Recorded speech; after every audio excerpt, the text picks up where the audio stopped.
Tristan. Thank you so much for coming in today for the Q&A session. I'd really like to know more about how Parkinson's affects your life.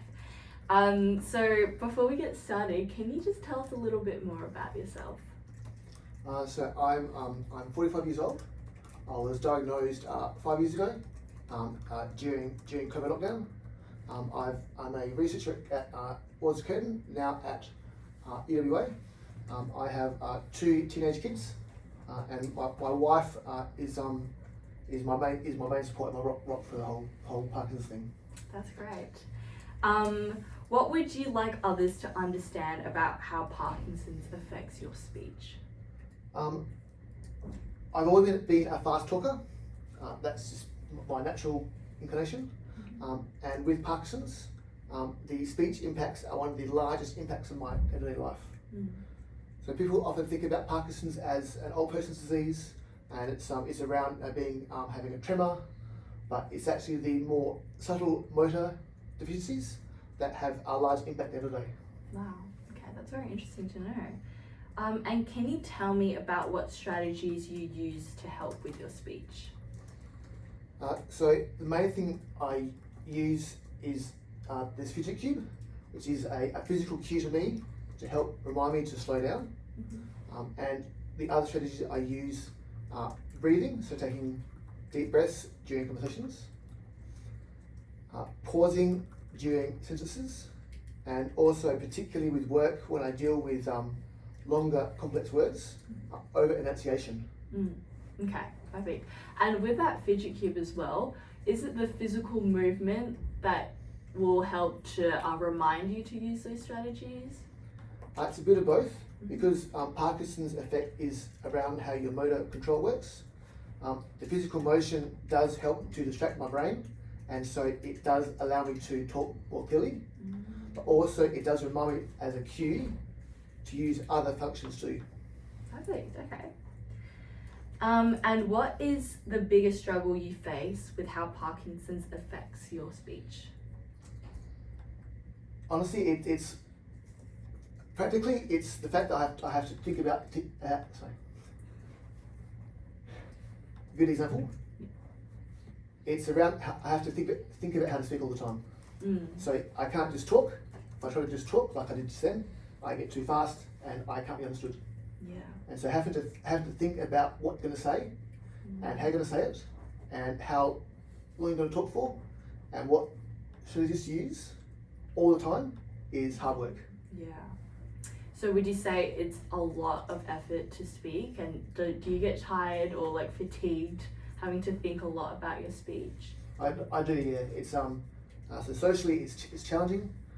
It's making phone calls is very hard. And combined with when my medication is low, my typing is poor as well. It's very hard to type with my low motor skills. So communication overall, both digital and verbal, is a big problem. Yeah. And it's one of the biggest mental loads that I carry all the time with having to live with Parkinson's. Yeah, I could see how that could be very difficult, yeah. So with like how Parkinson's affects your lifestyle, how has Parkinson's changed one of your everyday tasks? Probably the main thing is just getting up and getting going in the morning. Because medication I have, it takes about half an hour to come in. So in the mornings I'll get up and I'm very slow. I've got what's called bradykinesia, or slow motion. And so when I get up, I can't just get going. To get up, and then I have to take medication, and I have to have about half an hour where I can't do a lot. I can do some things, but I can't say do buttons. And so if I have to wear a nice shirt, I can't put that on until half an hour or so. Yeah. And with those type of movements, would you say it's more the fine motor skills? So for example, putting on buttons is quite a small task to do. Would you say your Parkinson's affects those tasks more? Mostly yes. In particular for me with my symptoms, it's fine motor skills with 2 hands.